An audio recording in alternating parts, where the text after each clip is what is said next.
Дорогие друзья, всем доброго утра. У нас уже 5 утра, или нет, даже не 5 утра, а 6 утра. И я закончила свои дела, но прежде чем пойти немножко отдохнуть, все же хочу это время использовать с пользой, поскольку у нас сейчас сложные времена, и каждый день для нас дорог.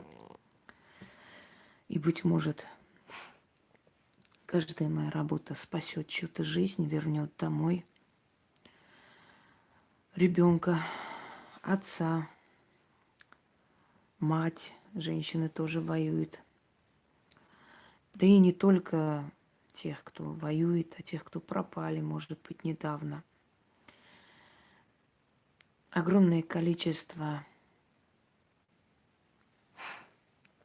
огромное количество людей, которые пропадают каждый год. Детей, в неизвестном направлении увезенных девушек. Очень страшный мир у нас. Он и прекрасен, с одной стороны, и страшный. Но могу вам сказать, что у каждого поколения свои испытания. Понимаете, а что испытывали наши отцы, деды? Нет, я еще не спала, Гайна. Что испытывали наши предки во время войны? То же самое, что и мы сейчас. Тревогу, страх, отчаяние, ужас, надежда где-то тайком. То же самое. Каждое поколение проходит свой крест, свой ад, свою Голгофу.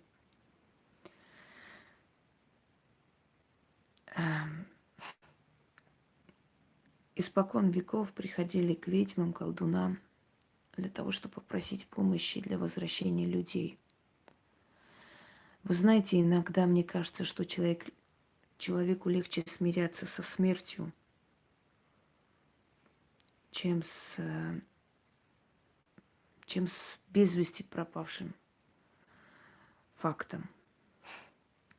Потому что когда человек умер, то родители, родственники, они плачут, они переживают, но с другой стороны, они понимают, что все закончено, итог поставлен, и когда-нибудь они его увидят там. Когда человек пропадает без вести, то нет покоя абсолютно. Даже при смерти человека родным может быть какой-то покой. Не в том смысле, что они успокоились, а просто они поняли, человек смиряется. Это нам всегда кажется, это невозможно, никогда не смирюсь. Смиряется человек со временем, он учится жить с этой болью. Но когда пропадает человек, да, близкий, это очень страшная вещь, потому что ты живешь вот полужизнью. То есть каждый день думать о том, где он, что он, живой он, нет, он, бьют его, мучают его, или зовет меня, что с ним происходит. Вот и люди начинают идти по всяким бабкам, гадалкам, понять, узнать, посмотреть, жив он или нет.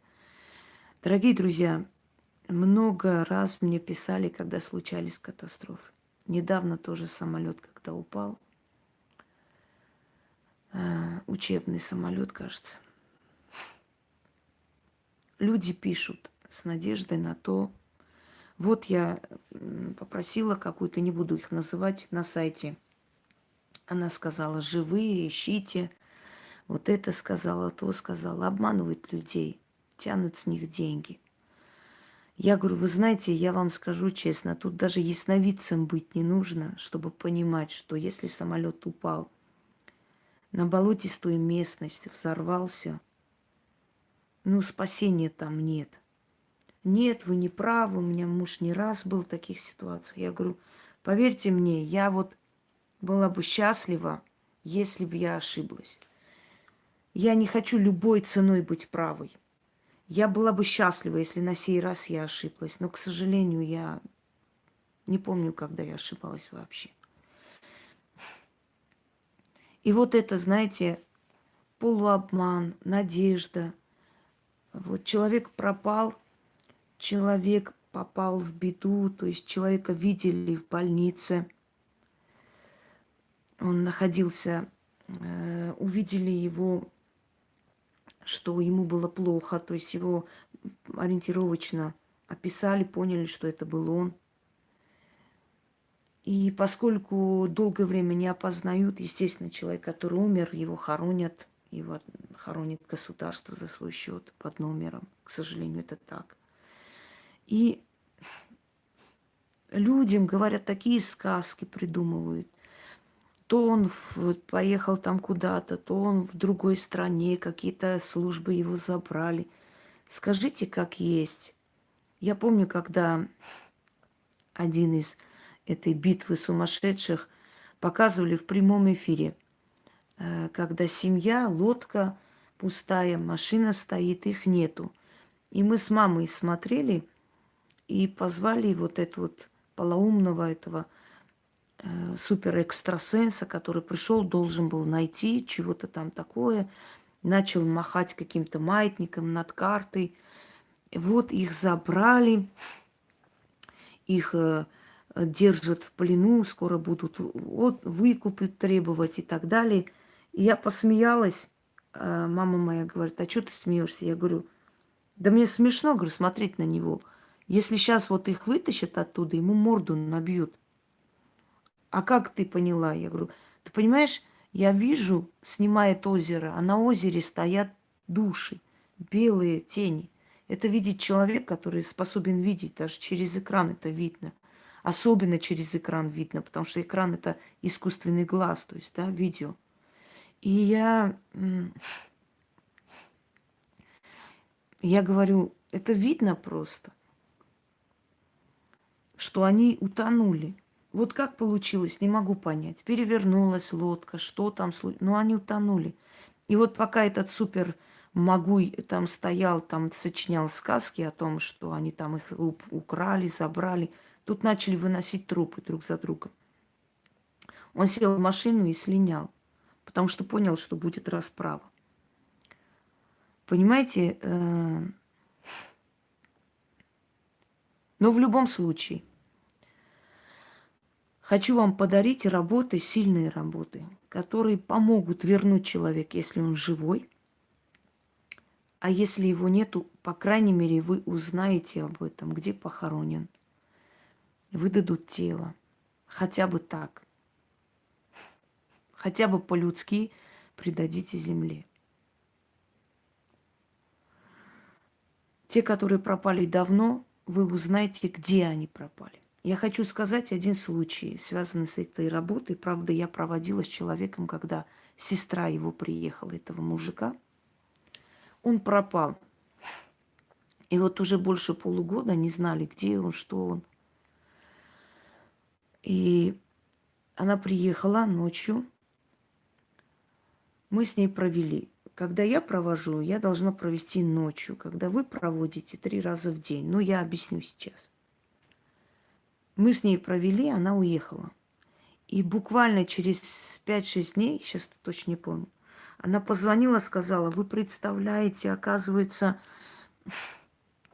он, значит, потерял память, он был в каком-то заведении, но отвезли туда человека, он больной, потерял память.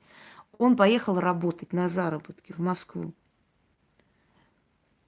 И Подмосковье, ну вот рядом с городки. Поехал на заработки в Москву. И обманули его. Когда он начал выступать, его очень сильно ударили по голове. Видимо, подумали, что он умер, вытащили, кинули возле дороги.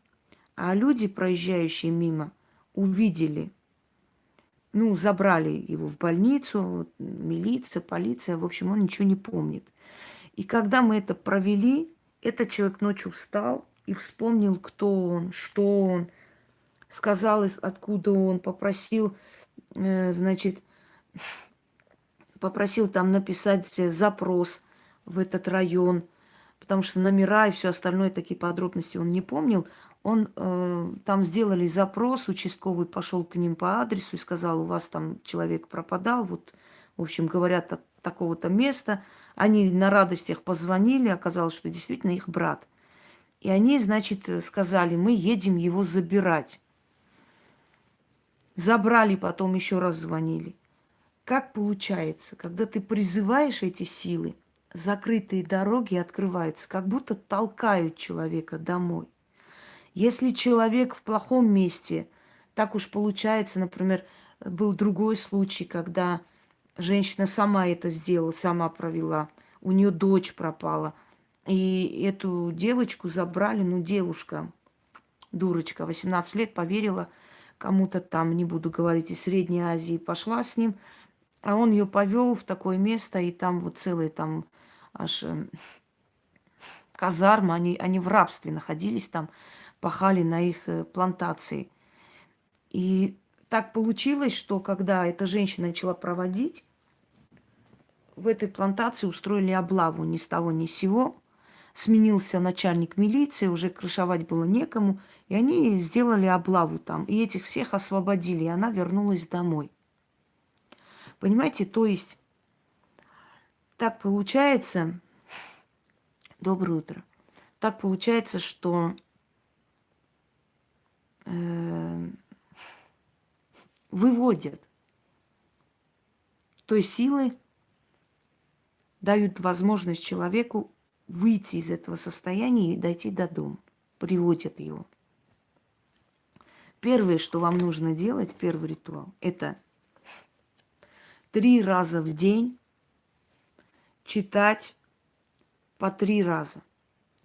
Вам нужно на пол стелить черную материю, которую вы больше нигде не использовали и не будете использовать.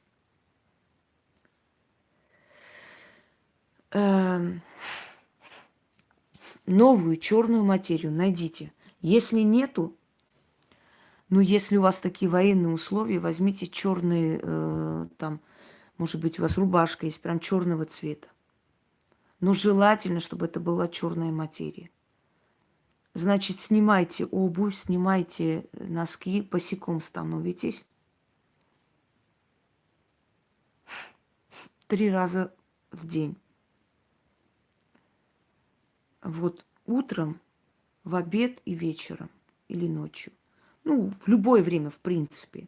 Только 3 раза. По 3 раза читайте, держа в руке свечу зажженную. Вот пускай проводит.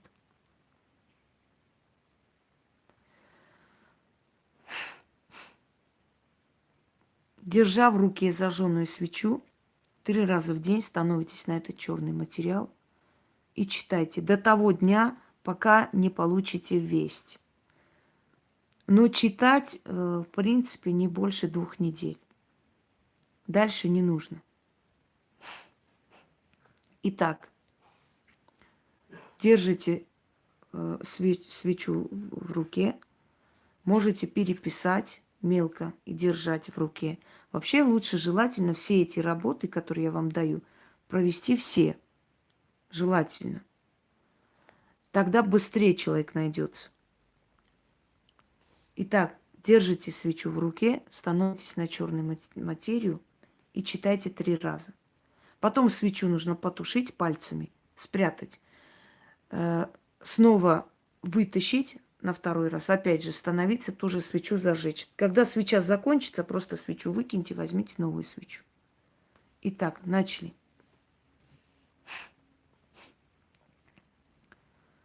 Еду я, не еду, иду, не иду, стою, не стою, великих сил сейчас призову. Мне сила древняя книгу судьбы подарит. В той книге спасительное слово. Тем словом сила дана, тем словам сила дана. Кто их прочтет или произнесет, к тому дух-помощник придет. О вы, древние силы, Сабул, Черет, Хат.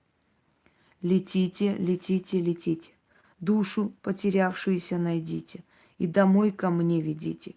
Ключами колдовскими откройте все замки. Попутную дорогу стелите, средь врагов его проведите. Укройте его собой, защитите, щитом непобедимым закройте. Возьмите под руку, несите на крыльях ко мне. Духи Сабул, Черет, Хат, верните его назад. Отворяйте засовы, снимайте кандалы и оковы. Словам моим печать, делам моим добрый итог. Силы мне в помощь, истинно так, заклинаю. Еще раз.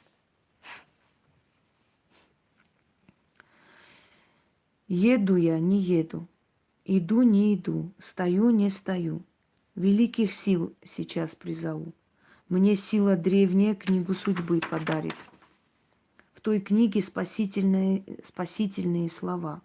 Тем словам сила дана, кто их прочтет или произнесет, к тому дух-помощник придет. О вы, древние силы, Сабул, Черет, Хат! Летите, летите, летите, душу потерявшуюся найдите, и домой ко мне ведите. Ключами колдовскими откройте все замки. Попутную дорогу стелите, средь врагов его проведите, укройте его собой, защитите, щитом непобедимым закройте. Возьмите под руку, несите на крыльях ко мне. Духи Сабул, Черет, Хат, верните его назад. Отворите засовы, снимайте кандалы и оковы. Словам моим печать, делам моим добрый итог. Силы мне в помощь, истинно так. Заклинаю. Еще раз прочитаю. Еду я, не еду, иду, не иду, стою, не стою, великих сил сейчас призову. Мне сила древняя книгу судьбы подарит. В той книге спасительные слова. Тем словам сила дана. Кто их прочтет или произнесет, к тому дух-помощник придет. О вы, древние силы, Сабул, Черет, Хат! Летите, летите, летите, душу потерявшуюся найдите, и домой ко мне ведите. Ключами колдовскими откройте все замки, попутную дорогу стелите, ведь средь врагов его проведите. Укройте его собой, защитите, щитом непобедимым закройте. Возьмите под руку, несите на крыльях ко мне, духи Сабул, Черет, Хат, верните его назад. Отворяйте засовы, снимайте кандалы и оковы. Словам моим печать, делам моим добрый итог, силы мне в помощь истинно заклинаю. Я не поняла, Абдулла, при чем здесь твой Аллах вообще? Вот какое он имеет сейчас отношение к тому, что я сейчас рассказываю? Вы когда вот просто хотите блеснуть тупостью, идите в лес к животным, правда? Потому что от них мало чем отличаетесь. Я сижу о чем говорю? Аллах един. Мне какая разница, един он или их 20 штук? Вот реально. Что вы уже заладились этой тупостью? Каждый раз лезть и всякую херотень тут писать. Давайте дальше пойдем. Прям вынуждает их уже нахер послать. Здесь вещи, которые спасут людям жизнь. А этот придурок пришел, притащился. Итак, дальше. Между прочим, он не един. В древней исламской традиции он был один, и еще с ним была его жена, и по совместительству еще и сестра. Звали ее Аллат. А потом культа Аллата убрали и оставили только культ Аллаха. Так что он не совсем уж и един, как вам кажется. Заколебали. Все религии, если сесть подумать, придуманы просто, придуманы. Вначале совершенно иное было, потом иное. Абсолютно придуманные, выдуманные сказки.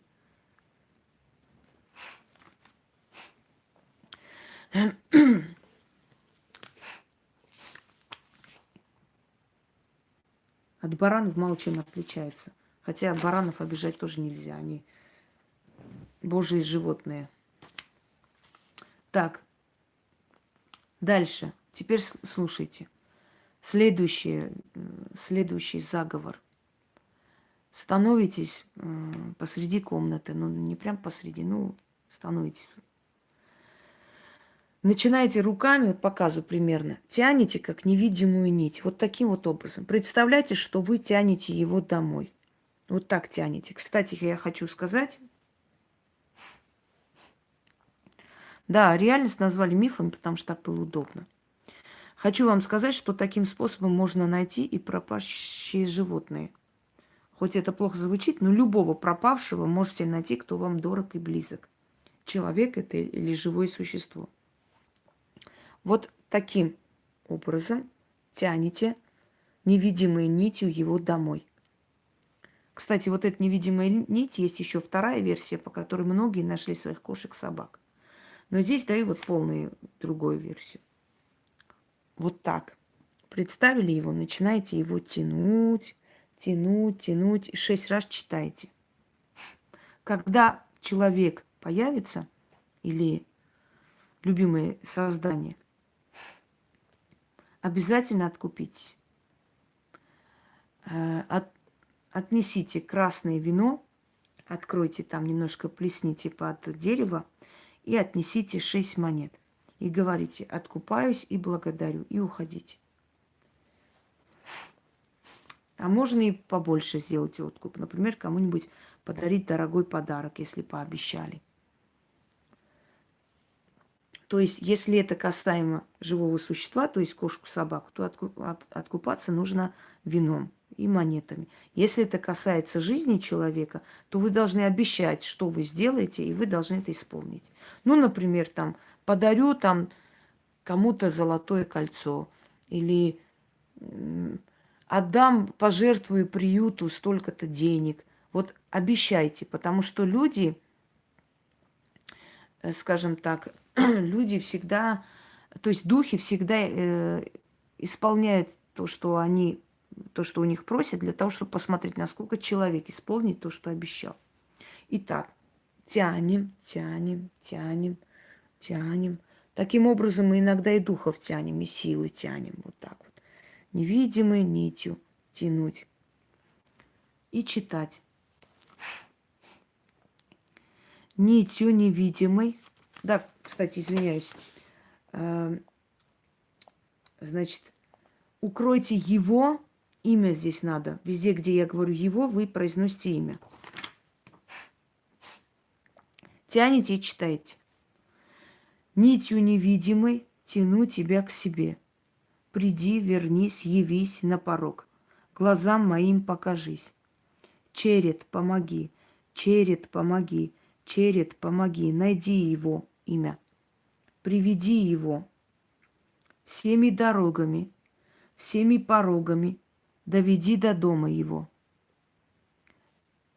А я обещаю, и обещаете, например, а я обещаю там, ну не знаю, найти, приютить бездомную собаку за то, что вот ты мне поможешь.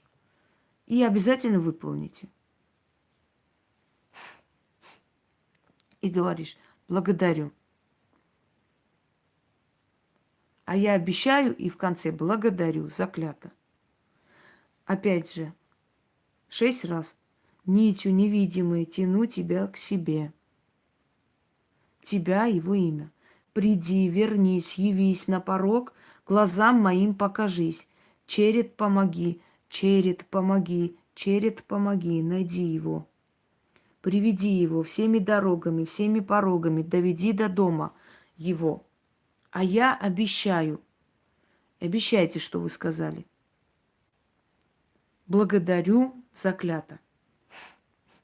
Это можете провести 6 дней к ряду. Вообще, обычно через на 6-й день в любом случае что-нибудь узнаете. Если давно не пропал человек, на 6-й день что-нибудь все равно выявляется. Никто месяцами его не делал. И следующее, еще один очень сильный заговор, но нужно идти на перекресток. Если боитесь одни, с кем-то идите, пускай стоит человек. И когда обратно вернетесь, сядете в машину, только тогда с ним заговорите. Не до этого. Или вернетесь до дома, только тогда заговорите. Теперь смотрите, что надо делать. Берете свечу, идете на перекресток. Ночью или вечером, когда тихо. Поворачивайтесь на 4 стороны. Можно лесной перекресток найти, можно какой хотите. Поворачивайтесь на все 4 стороны, 4 раза произносите имя человека. Ну, там, я не знаю, Ну, произносите его имя. Вот зовете его. Один раз позвали, повернулись на эту сторону. Еще раз позвали, повернулись сюда. Еще раз позвали, еще раз. Вот вы сейчас, Анжелика, пишете ересь какую-то. Если 5 дней его нету, можно провести? Что за ересь, правда? Нет, можно провести только если он пропал 2 минуты назад. Вот вы не понимаете, что вы сейчас вот в последнее время пишете постоянно какую-то ересь и глупость. Конечно, можно провести, если я говорю, что человек пропал много лет назад, он может объявиться. Вот что за глупость? Если он 5 дней пропал, можно провести. А когда он должен был пропасть, чтобы можно было провести? Пропащий человек, он пропал. Какая разница, 2 дня назад, 2 месяца или 5 дней назад? Тем более, если 5 дней назад, больше шанса его вернуть живым. Господи. Взяли свечу восковую, зажгли, становитесь посреди перекрестка, поворачиваетесь на каждую сторону и зовете его. Вот зовете, ну какое там имя какое-нибудь, вот позвались так, потом повернулись, сюда позвали, туда 4 раза позвали. Не кричите, но вот полголоса, как бы вот человека позвали. На перекрестках, перекрестки это такие места специальные, такие особые места портальные. То, что произносится на перекрестках, она уходит во все измерения Земли. Понимаете? Ну, чтобы не объяснить, я вам уже объясняла. Потом с этой зажженной свечой стоите и говорите. 4 раза. Дым Дымович. Если не запомните, запишите в маленькой бумажке, держите или в блокноте читайте. Дым Дымович. На небо иди. Его имя найди. Домой приведи. Дым в гору, а он, его имя, до дому. Заклято. Еще раз. Дым Дымович, на небо иди. Его найди, домой приведи. Дым в гору, он до дому. Заклято. 4 раза прочитали, стоя на одном месте. Потушили свечу и ушли. Некоторые моменты есть, когда можно прям посреди перекрестка его поставить. И такое возможно. Но только тогда, когда перекресток, например, непроходимый такой, ну, лесной, но следите, чтобы она на что-нибудь не упала, знаете, не загорелся лес. Лучше на перекресток, где люди ходят, можно поставить. Но это если уж прям, ну, ни в какую. Знаете, вот какие-то вести, какие-то плохие предчувствия, тогда можно. А в принципе потушить и идти. Если вы просто хотите получить известие, узнать. Еще раз. Дым Дымович, на небо иди. Его найди, домой приведи. Дым в гору, он до дому. Он, его имя, до дому. Заклято. Дорогие друзья, если у вас есть знакомые, у которых пропали дети, особенно в такое время конфликтное, передайте им, пусть делают. Пусть они по своим храмам и церквам потом побегают. Когда нужна помощь, человек на все идет и к любой силе обращается. Вот вам сейчас нужна эта помощь. Проведите эти силы, и вам помогут. Больше, чем ваши церкви, батюшки и прочая ересь, которая вообще от них толку никакого нет. Проведите. Если, скажем так, отказываются они из последних сил, вы проведите за них. Но если вы близкий, если это ваш родственник, знаете, любимый человек, вот в упор отказывается матерь, есть такие не очень разумные женщины, которым кажется, что лучше, знаете, лучше верность матери церкви, чем жизнь их детей. значит, проведите вы за них. Пожалейте этих детей бедных, пусть они вернутся домой. Все, дорогие друзья, я пойду немножко отдохну, реально не могу уже. Уже голос пропал, и вообще все пропало. Я единственное хочу 2 слова только сказать в конце. Вот тем, которые дни рождения празднуют, селфи, торты выставляют, музыки.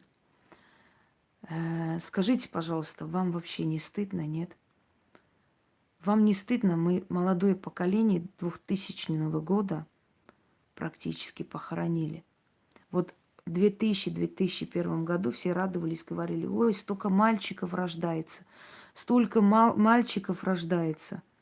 А я сказала, это к войне. Вот это поколение 2000-2001 года практически похоронили. Призыв имею в виду. Вы представляете, какая это жуткая потеря генофона? И причем красивые, статные, умные, с большой мечтой дети. Вы когда, суки, празднуете, сиськи свои выставляете, ноги показываете, жопы фотографируете, там торты, дни рождения, ой, празднуем. Вы в такое время, когда празднуете, когда свадьбы справляете, вы чем вообще руководствуетесь? Или вам насрать на все и вся? Просто срать. Это наше общее горе, общая беда. Вы понимаете, что иногда под вопросом может стать просто существование армянской нации? Каждые 100 лет нам устраивает геноцид. Каждые 100 лет нам геноцид устраивает. Вы просто насколько надо быть скотом, хотя скотов не хочу, конечно, выставлять, Александр. Хотя скотов не хочется обижать, конечно, потому что скот и тот чувствует потерю и ощущает. Я просто хочу вас спросить, с какой совестью вы празднуете какие-то праздники сейчас? Сейчас я ни о чем не помню. Мы никто... Во, ногти мои, видите? Колхозное состояние. Вот. Я вот 21 день, как это началось, я вообще забыла обо всем. Мне вообще плевать, как она выглядит, чего. Вот видите, уже давно пора делать, а у меня нет настроения. О чем вообще? Речь идет о существовании моего народа. О каких ногтях можно думать сейчас? Вы каким, вот, с каким сердцем вы празднуете? И те скоты, которые идут на этот праздник, на этот день рождения, поздравляют, танцуют, вы чем думаете вообще? Я вас понять не могу и не хочу. Я подонков не хочу понимать. Для этого надо быть подонком самим.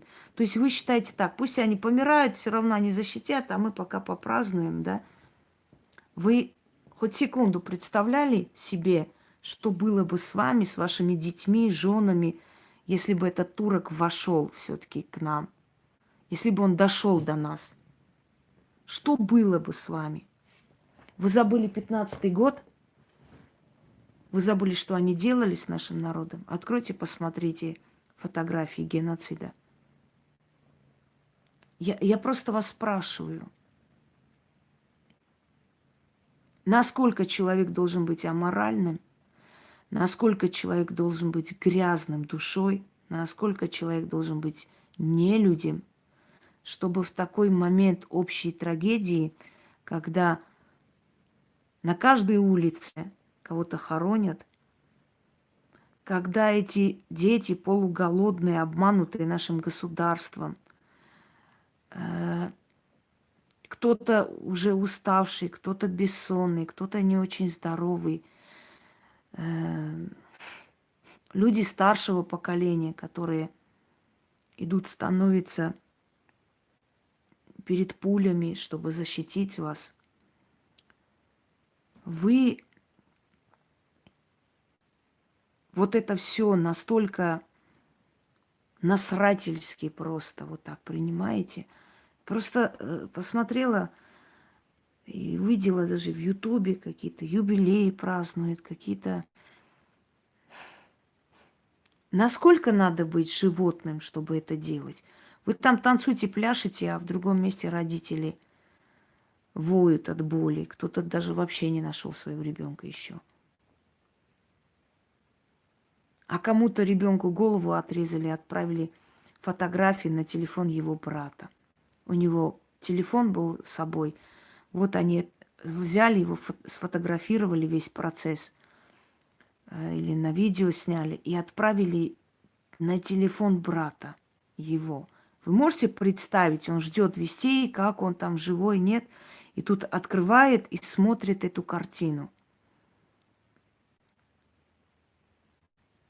Вы когда-нибудь можете представить, что к вашему горлу нож представили просто? Вот нож. Вы можете представить этот страх и ужас, и что человек испытывает, какие мучения, какие страдания, что он в этот момент переносит, и это что переносят родители, которые это видят. И вы, скоты, в такой момент трагедии нашего народа празднуете. Как они переживают, Люба, а как переживают? Они в сумасшедший дом попадают. Такие случаи уже были. Вешаются. Вот так переживают.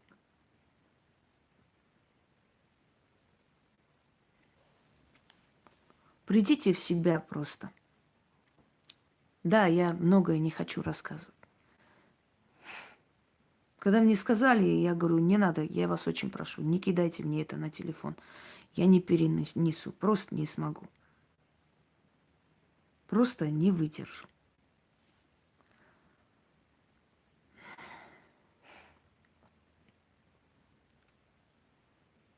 И вы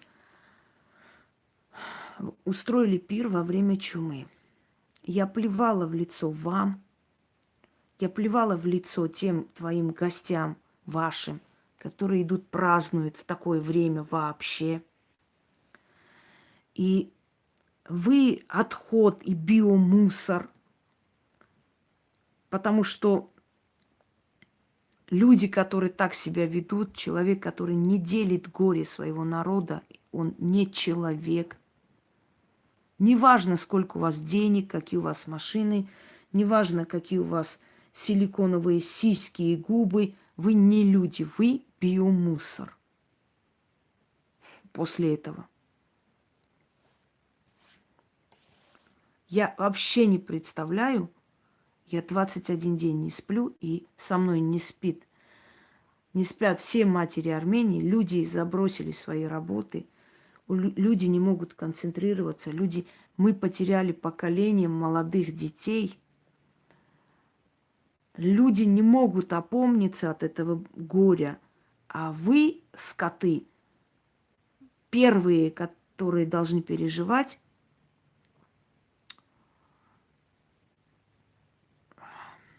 вы сидите, значит, дни рождения, празднуете танцы-шманцы. Просто плюнуть вам в лицо реально. Вот с такими людьми я бы даже не породнилась. Я не знаю, у меня слов нет.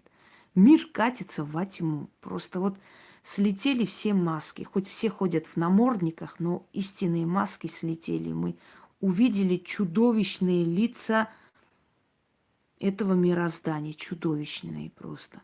Я не думала, что возможно праздновать свадьбы, праздники, салюты стрелять, когда на каждом шагу любая мать в Армении просто рыдает, даже если ее дети не погибли, просто видит эти картины.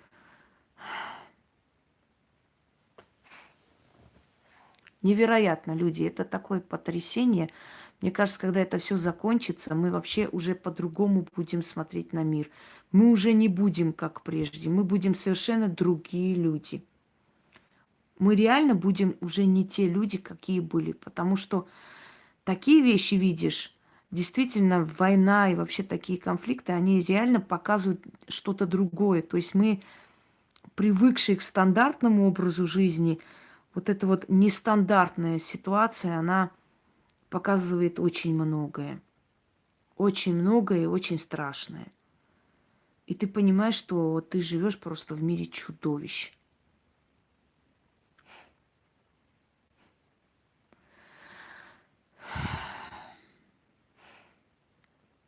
Я... Знаете, чем они это оправдывают? Ну, жизнь продолжается. Да, жизнь продолжается. Люди в осадном Сталинграде рожали детей. Все равно продолжается жизнь, я понимаю. Ну, наши предки пережили геноцид, а родили детей, создали семьи. Продолжается жизнь, я согласна. Но продолжается он только после того, как это все закончится, поставится точка, дети вернутся, и мы с облегчением вздохнем и продолжим нашу жизнь, оплакивая всю жизнь наших деток. Ты сидишь и думаешь, и волосы дыбом. Я думаю, я через 100 лет эти дети, сегодня погибшие, будут просто история. Вы представляете, они ушли к тысячелетним мертвецам, молодые дети. Просто вот ушли в историю. Это, это если так задуматься на секунду, аж ну плохо становится. Какие праздники, вашу мать? Какая жизнь продолжается? В такое просто судьбоносное время для нашего народа жизнь продолжается у них.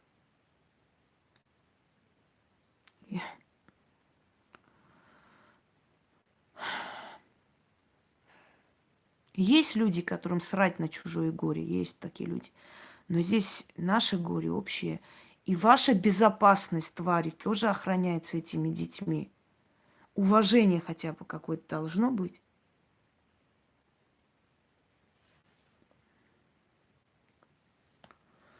Продешевели мы, знаете, есть люди, у которых одежда стоит дороже, чем их душа. Вот мы дожили до этого времени. Ой, не знаю. Страшное дело.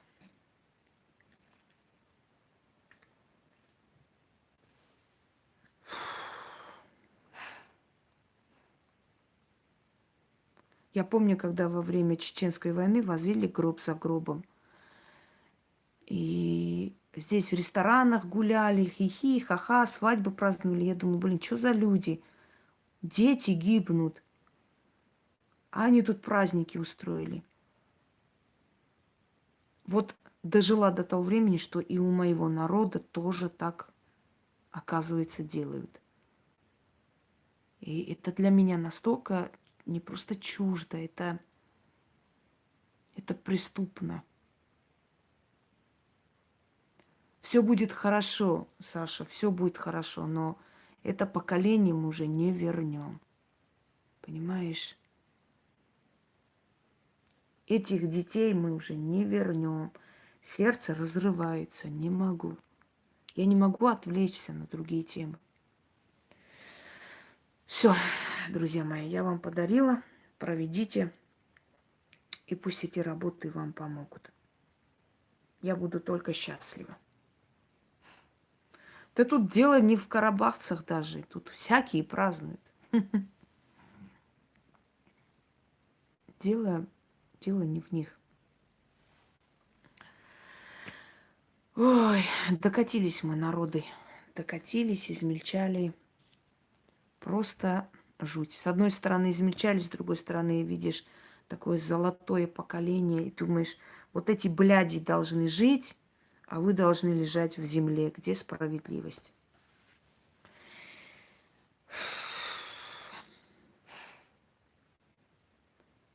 Все. Давайте не нападайте на нее. Она просто выразила свое мнение. Все. Карабахцы тоже там многие гуляют, празднуют. И такое есть тоже явление. Многие до последнего стоят, а многие празднуют.